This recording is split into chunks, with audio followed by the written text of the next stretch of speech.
I'll just start recording again. Okay. Okay, so you're 22, you're living in Austin, you're not thrilled about it. How'd you go? How did I go? Yeah, what happened after that?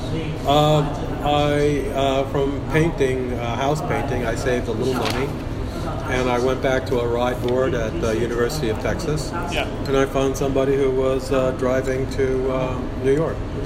And we drove up through Michigan and into New York, and I had called a old girlfriend from before. I asked if I could stay with her. Yeah. And I did. I moved in with her, close to Pratt still, Brooklyn. And how did I meet, whatever.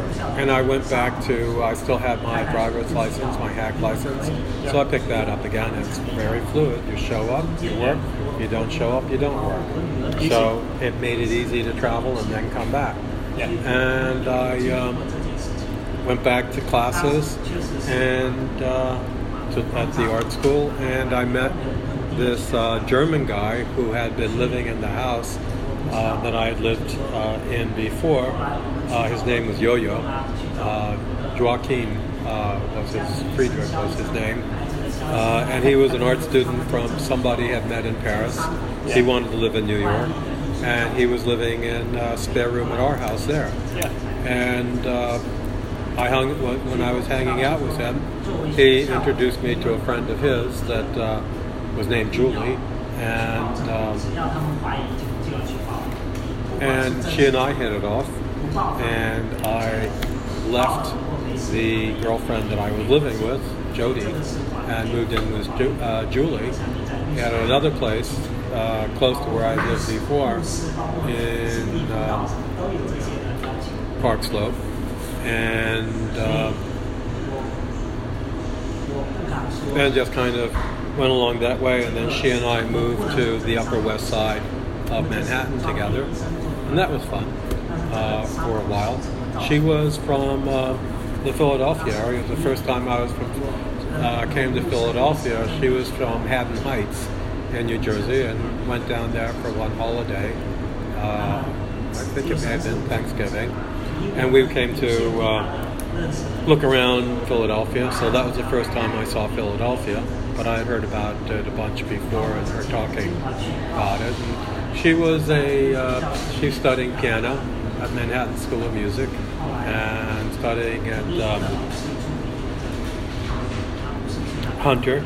She later went to Columbia, and then some other place, I think it was Yale, and got some advanced degree. And she now does stuff with the dead, of contacting the dead, history of the dead.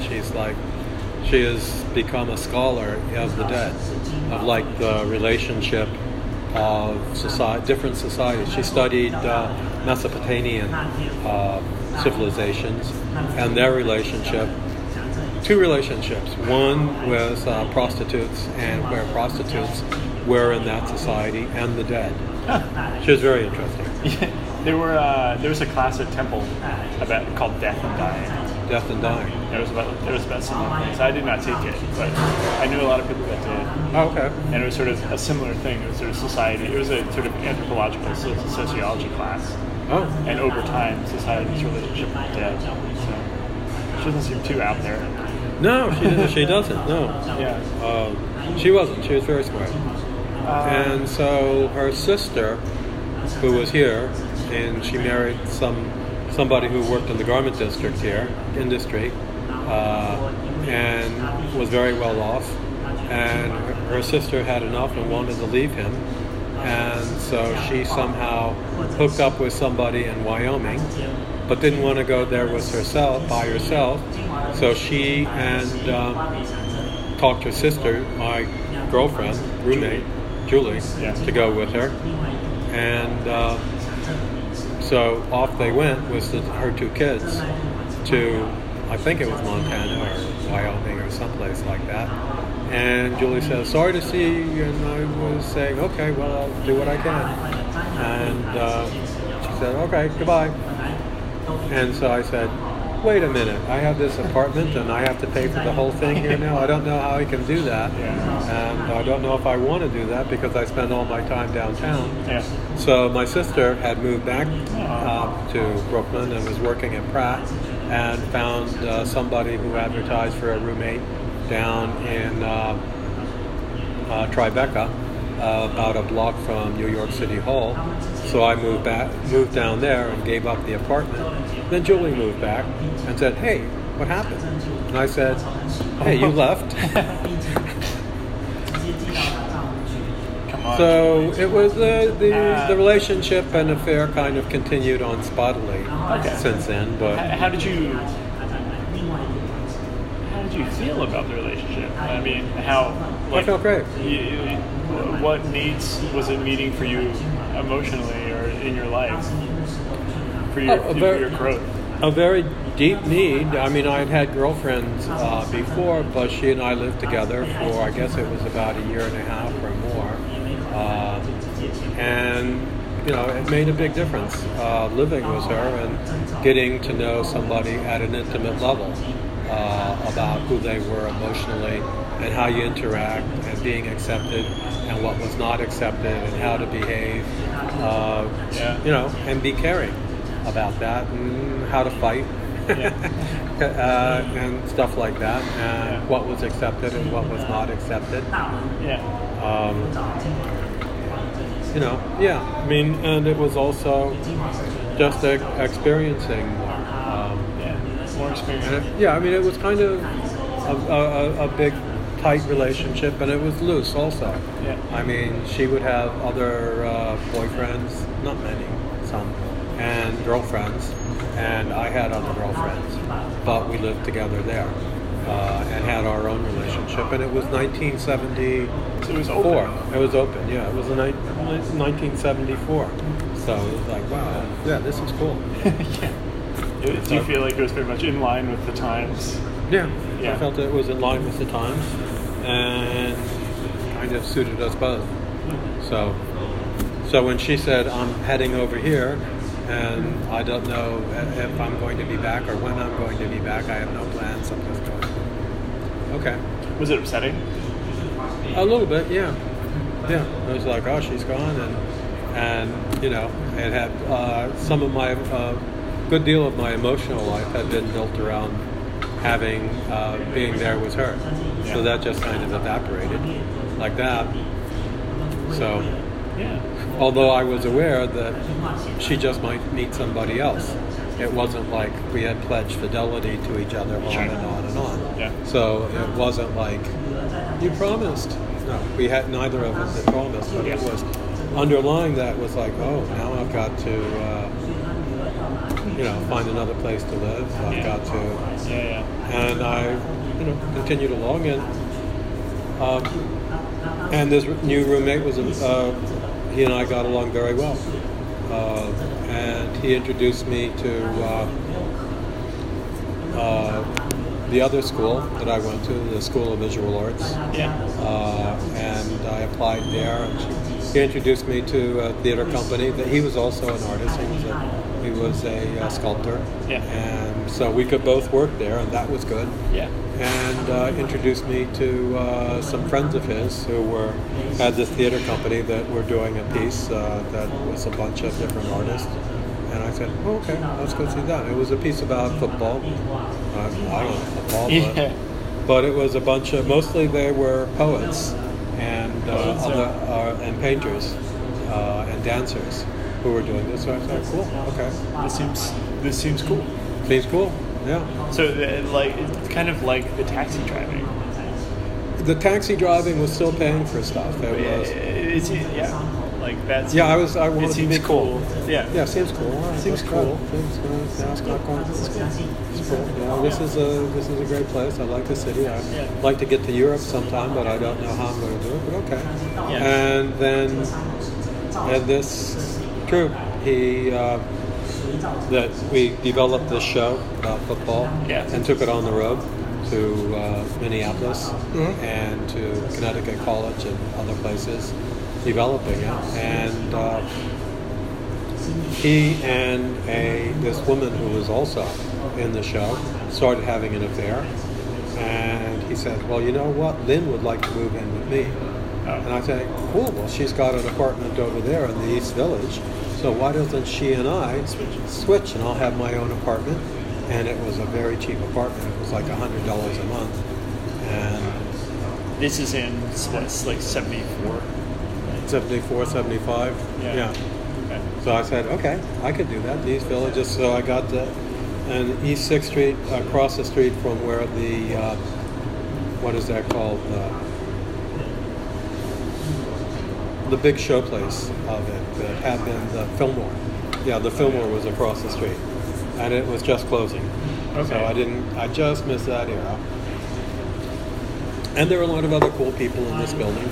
So I thought, that's cool. How are you feeling physically at this point? Well, I was able to,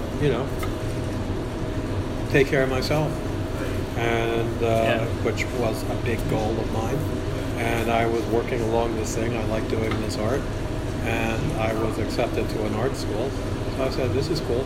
Yeah, that's cool. I'll keep doing that. Yeah. And the thing was that show about football blossomed, and there was a big tour in Europe in '76, so I went on that. Yeah. After I had started art school already. Yeah. So I took a semester off and went through Europe with the show, and when the show ended, that the woman on the tour and I bought a Volkswagen, and we drove through other parts of Europe that we hadn't been to, down to through Paris and to Switzerland. Her father was a graphics professor at Yale and had associates with somebody in Basel. Wow. So we stopped there and visited them, and then continued on to Florence, and then over to Barcelona, then back up to Paris, where I sold the car. At that time they would sell cars behind the American Express. American Express had an office right behind the Paris Opera, and they'd have all these cars that were lined up at the curb, and you'd put a for sale sign on and just sit there. And so this guy came by, and he was an African student, and we talked about it, and we made a deal, and he drove out to one of the big complexes that they have just on the outskirts of Paris, and we smoked some pot. We did the deal. He gave me the money, put me on the metro or whatever it was to get back to the whatever. I went back and gave Sarah her half of the money. Yeah. And then others from the troupe had gone on to London. Yeah. So I said, I'm going to go over and visit them. Why not? Yeah. Why not? Cool. Yeah, cool. So I went over to London. Yeah. And visited them for a while. They were staying with somebody who was someplace just down one of the tube lines on the north part of London, north of Camden Town. Yeah. And I stayed there for a couple of weeks, and then came back to New York. Cool. And went back to school. Yeah. Finished out my degree, and then my friend from the theater company says, well, why don't you come work with us now that you have more time? And I say, okay. I like you guys. I like what you're doing. Yeah. And so I became part of the theater company for a while, and it became like my family. And they were great. They were really great. They must have been. And then I became a member of the company, and we were performing a lot at the Public Theater on Lafayette Street, because now the Joe Path Public Theater. When they became your family, what was your relationship like with your own family? Better than it had been. Better? Yeah. Better how? We talked. We wrote back and forth. Yeah. With your dad? Or with your dad? With my dad, yeah. It just got better. At a certain point, I just stopped expecting stuff from him and accepted how he was, and told him what I was going on, and stuff that he did pissed me off less. feelings that I had that he would be able to trigger just became less. Yeah. And so we got along better. And he died in 1976, just before the European tour. So basically, I didn't have a relationship with him except in my mind. After he died. After he died, Yeah. at that point. And but there was still stuff that I had to work out Yeah. about the relationship. Like when I would get mad at him for something and say, "Hey, he's dead." Yeah, he's dead. Yeah. Now it's just you who's doing that to yourself. Right. So. Yeah. Yeah. So. Yeah. So Okay. yeah, so it was altogether better. Yeah. Stuff at that point. I stopped being quite so angry. So I want to check in on timing, and I would say that we probably have about 5 minutes left. 5. Well, Okay. between 5 and maybe we could say 10 minutes before we begin to sort of wrap up. Oh, we have to wrap up in the hour. Okay. Yeah. The wrap up is not too big. I'm thinking the wrap up is really, 10 to 15 minutes on its own. So I just want to make sure that we don't go over our time. I guess it's not a hard hour, but I know your time is... Okay. I have to get back up there. Yeah. Well, I can compress stuff more as I'm more like up to cruising altitude. I think this is. I think this could very easily be an hour and a half to 2 hours. Okay. Yeah. If we wanted to, we could meet at another time and just continue on at this pace. But or if you want, you can.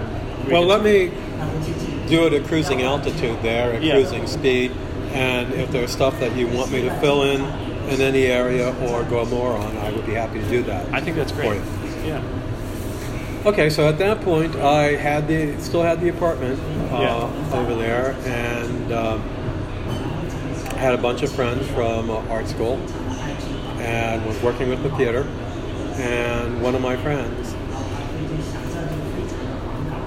Oh, wait a minute. I'm not sure if that was before or after. But somewhere in there, one of my friends, his landlord had acquired this rundown building on the Lower East Side, and it was abandoned. That it had been some fire. There was no anything in there, no water, no electricity, and it was cheaper than my one-bedroom apartment, and it was about 1,000 square feet. So it's about the size of where you're living. Okay, yeah. And so I looked through it and I said, okay, if I can live here, that would be fine. And because I had a lot of construction skills, because at some point during art school, I had said, because I was robbed twice as driving a cab. Yeah. And I said, and I was exhausted from it. So I said, you know what, I can do carpentry, so I'll do that. Because that was another something I had added into what I was doing, being a cabinet maker and a carpenter. So I said, okay, well, I'll do that. And then I borrowed some money, some small amount of money to make up the difference so that I could spend my time doing artwork. And so I was living in this storefront loft in the Lower East Side. And nice. I put in the plumbing and got the water hooked up and ran an illegal electric line into it. So living in that, and not a whole lot of heat there.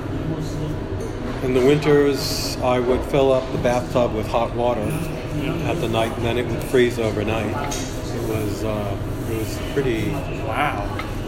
Pretty. It's austere. Austere, yeah. I stole, those a small model's heater for that. Basically, for the nude drawings, the models had a little heater there, so they would warm them a little bit. Oh yeah. I snagged one of those and plugged that in next to my bed, and that was a heat to begin with. And so anyway, there was a period there where mostly I was just traveling. We did a lot of touring. I went to a lot of places in Europe. Went to Australia. Went to Canada. And, to Brazil. a few times. I think I was to Brazil about 3 times in that. Los Angeles a bunch of times. Hooked up with an old girlfriend in Seattle, and then I decided, not Seattle, that I really much prefer living in New York, and then came back to New York. Yeah. And somewhere about that time, I met Barbara, who she and I hit it off. And from this point in history, I would probably be yelling, "Don't go on the second date! Don't go on the second date!" But I did. Yeah. And we became engaged. We became involved with each other. After about a year, she and Jesse, her son, moved in with me, and in that storefront that was more livable now, but it's still better as an art studio than as a place to live. And they moved in, and then about a year later, we got married. About a year after that, that was 87, that Roxanne was born. That somewhere in there I had moved from doing construction work, building work, to also help pay for working, because theater doesn't pay a lot. So, I've heard that. But I was making some money there. Yeah. And not too badly, but still not enough. So I do, renovations and stuff like that to keep everything paid. Then a friend of mine from art school had a gig working with this famous artist, Frank Stella, and so he says, that I have been doing construction work with him, renovating lofts and all, and he says, "Well, you want to work with us?" And I said, "What does he pay?" And I said, so at that point, he was a cool artist. He was a cool artist. But your first question was, what does he pay? Yeah. It was like it seems like a transition. It was a transition. Yeah. Yeah. Yeah, it would be cool thing to do, because I'd worked with other artists and I know that they didn't have much money, but he wanted some kind of commitment on that. And I said, yeah, I'll work with you, and it was very good. We worked all together for a number of years, and that's what I was doing when Roxanne was born. Yeah. And that goes on for a while between the theater and working for Frank Stella, and the carpentry was more out of it. I transitioned out of doing carpentry work, and so during that time, we lived in the loft, worked in the artist, had the work part of the theater company, although I wasn't touring at that point because that was like out of reach for having being in a family. Commitment. I wouldn't have minded it so much, but it was Barbara's previous husband had been a tour manager, a professional tour manager with big deal acts. Like he was a production manager with Bruce Springsteen, and he was personal manager for John Mellencamp, and personal manager for Billy Joel, and had done a lot, and he was always on the road. Yeah. So I was like, And I did actually tour some while we were, but when Roxanne was born, I decided this is not going to work because I want to stay home. I have a child here. It's not the same as just, calling my wife from time to time of how things work. Yeah.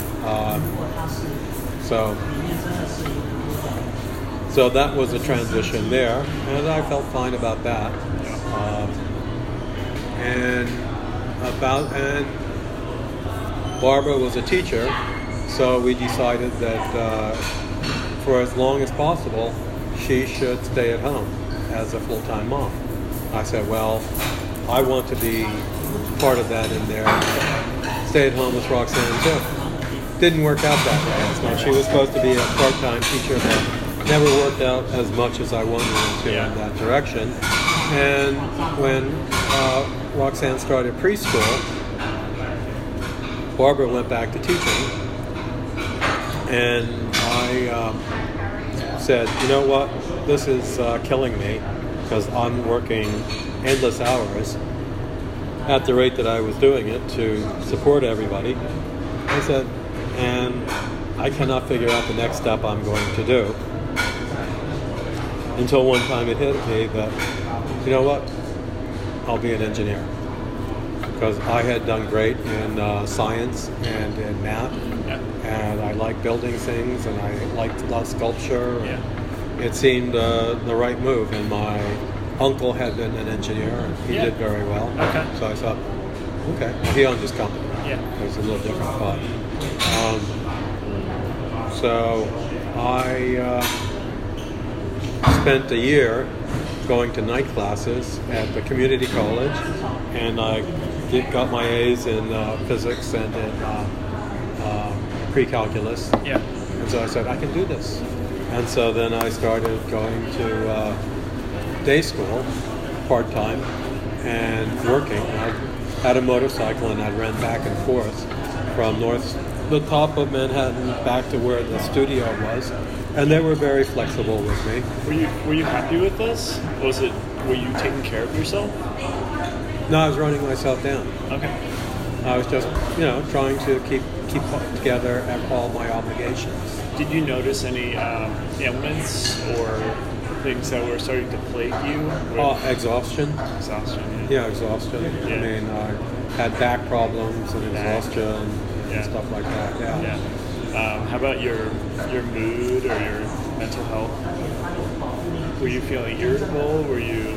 Not so irritable, more just like, Barbara and I started having fights, which I attributed to the fact that once she and I had a baby, she went from having to be right 55% of the time to being right 95% of the time. Why was that?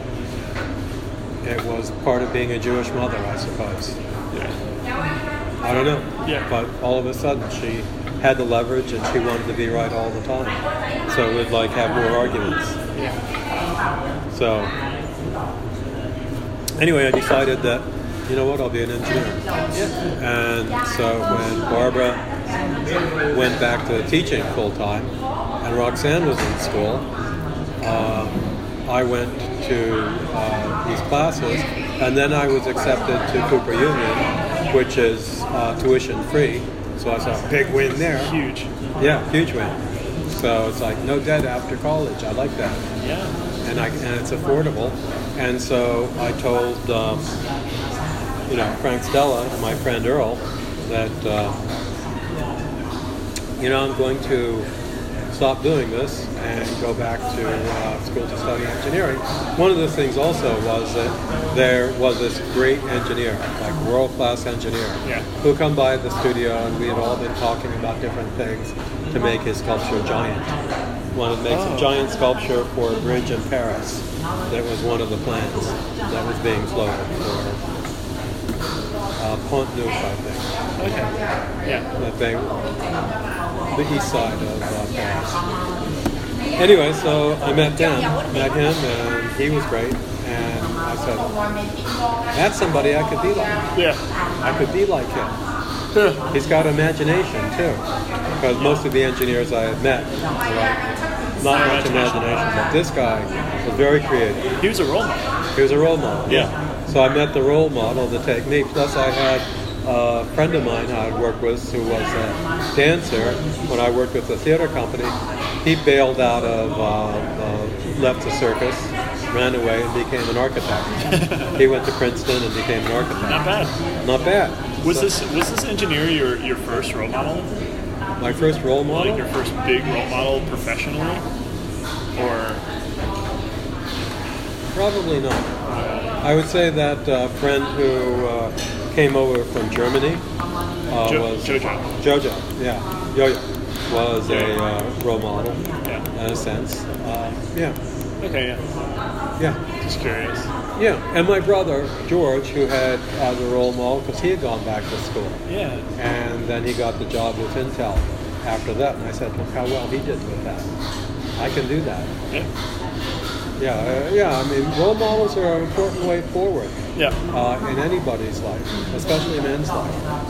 It's like, even without, looking at it specifically for that, but to see what is possible, where you it's kind of extrapolating from what you know to what you see and do, and extend what you think you can do through what you see yourself in relation to somebody else and what they have done. So you can extrapolate that that's something that you could do that if you applied your resources to it. So that's what I did. I went back to school, and when I told Frank Stella about that they had a night guard who was an art student, and I had introduced him to a theater company, another theater company of Hungarians, and through them he got this part in a Hollywood movie. Wow. And I said, hey, you know what? He's leaving. He's going to LA. Maybe I can get that 3-night-a-week, Tuesday, Wednesday, Thursday night guard job. And they say, okay. So I went from my last class till 6 o'clock in the morning, and I would study and sleep there because nobody cared too much at all. It wasn't like a real night guard job, but insurance required somebody to be there. Yeah. And then I would go home and I would high-five Barbara as she was walking out the door, and I'd be walking in, and I'd wake up Roxanne, and I would, dress her and feed her and get her ready and get myself ready, and then I would bicycle her over to school and leave her at her school, and then I would bicycle to my school. Yeah. And from there I would go to work. Wow. Is this... So we're at another half hour. Okay.